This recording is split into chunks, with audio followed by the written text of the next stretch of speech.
Well, I saw it when the first Ridgeline came out. Some neat and interesting things that the Honda Ridgeline did with their truck. Sure, it was a unibody pickup truck and it was part of the brand new rise of the crossover utility truck craze, but that Ridgeline had something different. It made use of every possible space it could have for storage. Now, going with an internal combustion engine, this is one of those things where Volkswagen did this in the microbus by having a lower engine to get as much in the ground as possible in the microbus, making it more plausible to have interior space for storage. Putting a smaller engine in the back while creating a frunk. The Beetle. There have been so many internal combustion engine cars over time that have utilized extra space for more storage. But with the rise of the electric vehicle craze, how is that going to change our perception of our automobiles? Will the overall image of them change and become more blended into more of a van-style appearance? Or are we just going to make use of that extra space where our big, burly engine once stood? All this and more on today's podcast.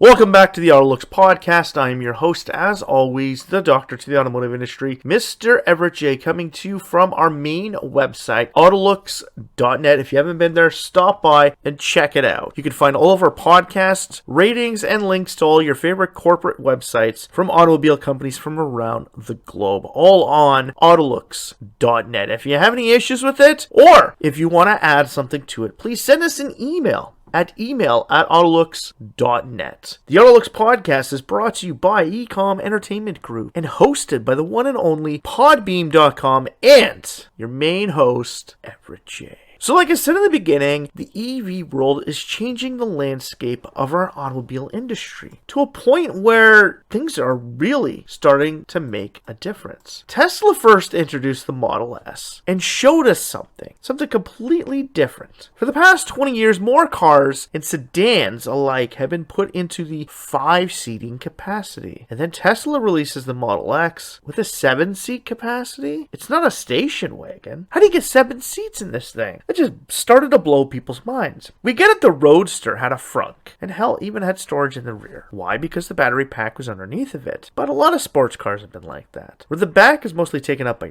your mobility unit. The front has always been for a small amount of storage, where the Roadster gave you a little bit more compared to the Lotus Elise platform it was created off of. But the Model S had these weird rearward-facing seats. Perfectly legal in these cars. And there was something that people could have for a little extra expense. But how is this so groundbreaking and something that's going to change the automobile industry as a whole? With the advent of electric vehicles, how is it going to change the landscape and how we see our product lines? Well, we've all seen it with the Model S, rearward-facing seats. You can get an extra 2 seats in it while still maintaining your trunk space. And while carrying those people, if it's just in and around town, you still have a frunk up front to shove your junk in. If you want to hear more about the frunk, go back and check the AutoLooks podcast for, hey, get the frunk out. We both have an article and the podcast about it, available on AutoLooks.net. But this meant we actually had storage space while our vehicles maxed out. How is that going to change the landscape of electric vehicles? Well, like I said in the intro, the Honda Ridgeline had storage space in its floor. Trucks for years have been putting storage space under the rear bench seats ever since they created 4-door trucks. A little bit of extra space in the back made it a little bit easier. I remember my dad with this little Nissan Club Cab where we had to sit facing each other in the back seats. Yeah, facing. It was a tiny little drop-down seat. You really wouldn't want to go on it for a long journey. But now, with 4 doors, they have a drop-down seat in the back. A full bench, similar to that of our sedans. But with sedans getting this, trucks now actually have storage compartments where you can put stuff into it. One of the biggest issues with trucks has always been, if you're going to a major city, a place with, a little bit more crime and a lot more people that might be interested in what's in the box of your truck, you start to wonder yourself, I'm just going to have to put that in the back seat. As of right now, when I travel with my dad, he doesn't have a cover for the back of his pickup truck. So unless we put stuff in the back seat, we have to put it in the box. If it gets wet, that's it. But when Rivian released the R1T, they had both a frunk and similar to the Ridgeline, they had storage compartment underneath the seats, but only accessible from the outside, the pass-through. This also allowed you to add in a tailgating option, making the Rivian R1T the perfect vehicle for going to the football game early. We can go and tailgate and have fun. But like I said, pickup trucks now have this frunk, and this frunk is going to be something that's really going to help them out in the future. The frunk gives us the ability to put groceries, or hell, even in the R1T, you could fit a small carry-on luggage in it. You don't have to cover the box of your truck now. For a lot of years, people have been looking at it. I remember the old leather covers that were just snapped down. Then we started getting these hard covers that you can lock as one solid unit and then multiple units. We did this so we can keep the stuff in the box safe. And since a lot of people use pickup trucks to travel now and utilize them as their family vehicle, which is not the intended use of a pickup truck if you go back through the history of them. But with more people utilizing this, the workhorse people can now use an R1T. Because if they gotta make a mad dash trip down to go, hop a plane, go to Mexico for a week getaway, throw your luggage in the front, drive down. You don't have to worry about fuck all. Hell, a lot of them even have storage compartments underneath the box, which can be locked. Hell, Dodge released side boxes. Yeah, an opening portion of the Ram 1500 that opens up on the side of the box where you can have a little storage compartment. Yet again, tailgating was involved, as you could throw ice in it and have it as a cooler. Great conception, considering the fact that the inside of a box has always been wasted space, utilizing it for more storage. But where do we go from here? Hatchbacks really haven't shown us much, except for getting a little bit of extra space in the front, in the frunk. They're not a whole heck of a lot more. Wagons, a similar appeal. We're not getting more space. Now, when you start moving into crossovers and the crossover utility market and SUVs, there is a major change for the future. That change is something that I started thinking about when I came up with the idea for this podcast. I was sitting in my Kia Borrego, which has 3-row seating in it. Well, if I want to keep that back row up all the time and carry people around all the time, I have less storage space. And that's the only storage space I have in the back. But with a Rivian R1S, with 3-row seating, I can have the family inside the vehicle, along with my parents, along with groceries. And hell, even if we're traveling, making a day trip somewhere, or making a trip where we got to stay one night over, we can bring luggage with us. We can put it in the back, and any extras we can put in the front. It's still secure inside of our vehicle, but we're not limited on its space. This comes true with minivans. How many people out there have minivans and they never use their third row? How my brother and sister-in-law own a Dodge Journey that doesn't have a third row, which I always find kind of odd because they never travel. So there's really no use for that massive amount of space behind them. Similar to that of me and my Borrego. Those back seats are hardly ever up. I just use it as extra storage and have them folded flat. But while looking at vehicles like this into the future, I could take a stance and say, hey, I can get 3-row seating, I can keep those seats up and can accommodate more people all the time. And now with less people getting into the automotive market, I could shuttle people around. But how else does this change? You have to think about it. Moving into anything else like the coupes, the convertibles, the sports cars, high performance, there's not really much of a change to them. Their storage has already been limited, and with the increase into electronic vehicles and having their power source underneath, they're not making much of a change towards the vehicle. They're not gaining more storage. Your front trunk, yeah, you might get a little bit more storage space there, or your hatch, you might get a little bit more storage space. But similar to that of like trucks and SUVs, sports cars really benefit from the decrease in space from our dash.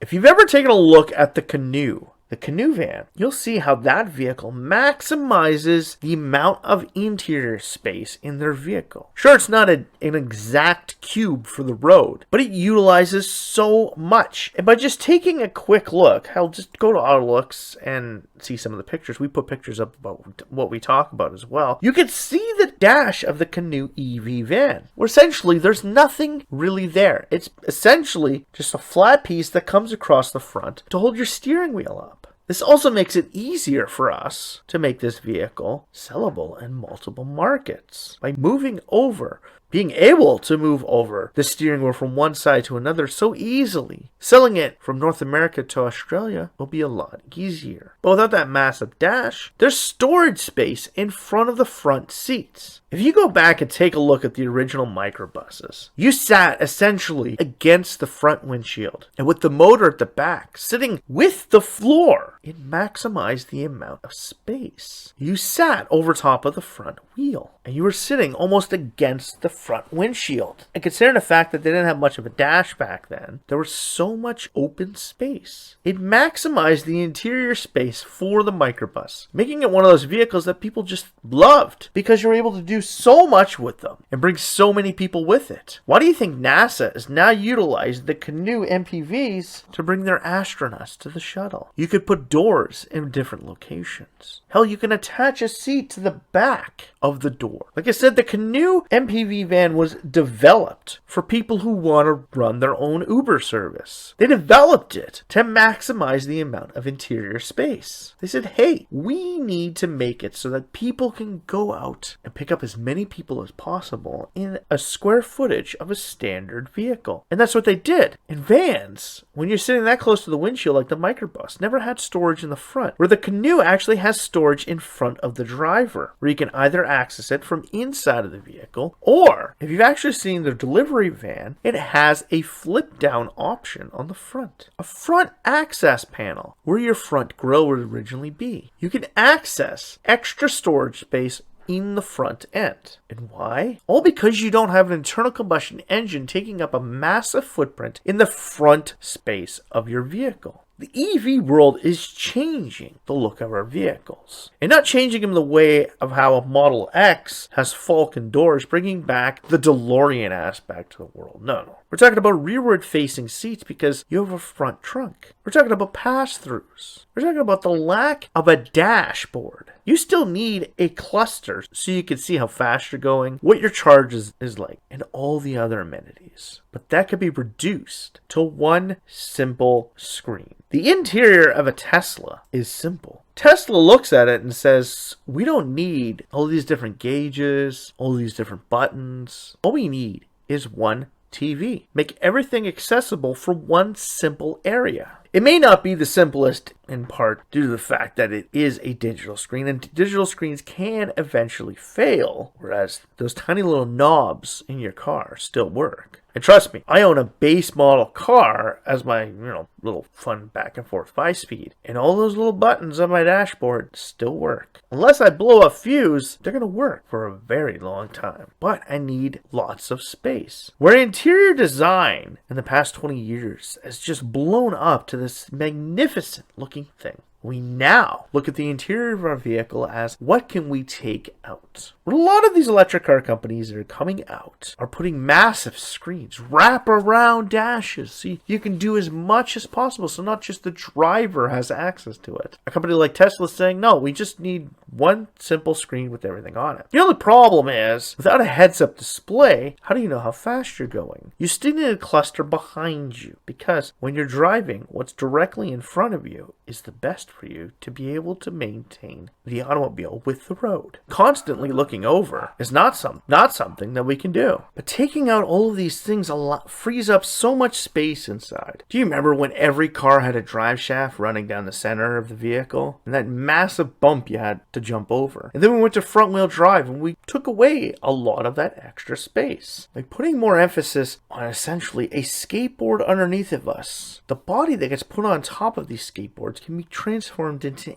anything. We can make it into anything, and we can utilize as much space as possible as long as there's still a crash safety port. But if you take a look at it, will we move away from having a frunk? Well, unless safety standards change and we could develop a way to ensure that flat-fronted vehicles are just as safe as something with a crash zone in the front, we'll still require them. That frunk is for storage, and in the past 40 years, it has become what saves us in the event of a front-end collision. Same with the rear end. Storage compartments aren't just there to store things. The front end's not just for your engine, and the rear is not just for you to store crap in. No, they're called impact zones. They take the brunt of the force to ensure that the center of the vehicle is safe from a collision. But now with those areas being opened up and being able to allow more storage elsewhere, can we reduce the footprint of our overall vehicles? Electric vehicles are starting to showcase to us that city cars are one of those big things that we can look forward to in the future. We don't need to have these massive vehicles to bring everyone else around it. When less of us even want to get into ownership, car sharing is really going to open up in the world of electric vehicles. Whereas we don't need such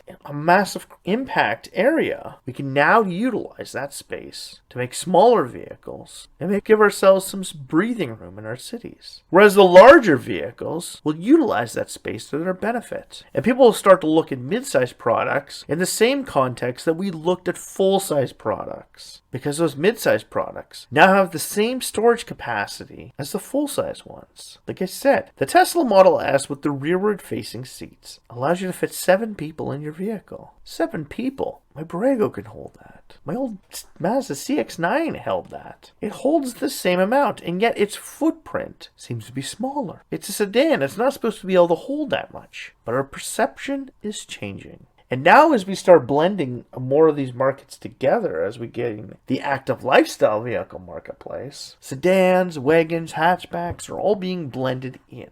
We're utilizing the space we have to give us the products we want. We're changing the dynamics of vehicles. And that goes all the way up to the top tier of mobility. Transports, or semis. Most of the brand new electric vehicles are starting to transform them into more of a central driving position. Where most truckers travel by themselves, why do they need a passenger seat? Wouldn't it be easier if you put them in the center of the vehicle so they have a better view of what's in front of them and around them? By creating larger greenhouses in front of them, they could see more and manage to stay on top of where they're going a lot better, providing a safer environment for not just themselves, but all of us. And with less of a dash needed, and the fact that you now don't have to shift a million gears, it opens up the interior of those vehicles for those drivers as well. While having their display screen for driving, they can also have their onboard entertainment unit, which, while driving, can be utilized to show them fuel economy, distance, how much money they're making or losing on their trip. You can utilize it to do all of your paperwork. The semis of the future are becoming more of mobile offices for truck drivers, where now they can fill out all of their information on board while driving their vehicles. They don't have to wait until they get to unload, walk into the office, and fill it out with all of the other drivers. They can now back up to the docks, sit inside their trucks in comfort, fill out all their paperwork, send it in, and never have to deal with anybody on the dock, providing safety, security, and comfort.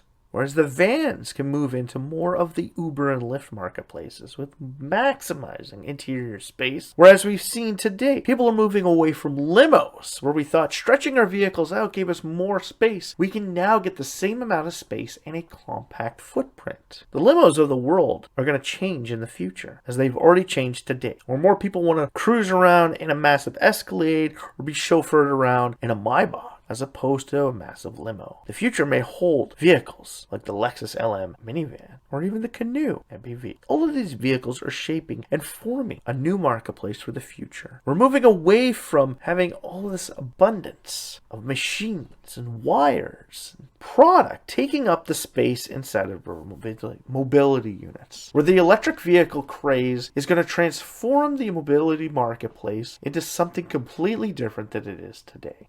We all believe it starts with the Model S, showcasing to us the usage of a front trunk, rearward-facing seats. But that's just the beginning. We're losing our grille, we're gaining a frunk, and now we're maximizing our space. The electric vehicle marketplace is showing the world what can be done when you don't have to worry about what goes on top of the power source. Adding the power source in and making sure it fits in a design is gone. The days of yesterday, where everything had to be designed to fit the power unit. Today, the power unit is a select size, and as long as you can fit that image on top of it, you could do whatever the hell you want. We could have tiny little microcars with no storage space for usage in the city, and we can move them all the way up to a mid-sized product that has the same interior space of an extended SUV from the turn of the century. The electric vehicle industry is shaping the automotive culture of tomorrow. They're showing us that when you take out that previous internal combustion engine power unit, there is a lot of extra space, and we need to use it. Now, can you think of anything else that maybe the electric vehicle industry can look forward to in the future? What product lineups do you think will change? And what other things can we add in? Those are questions for another podcast.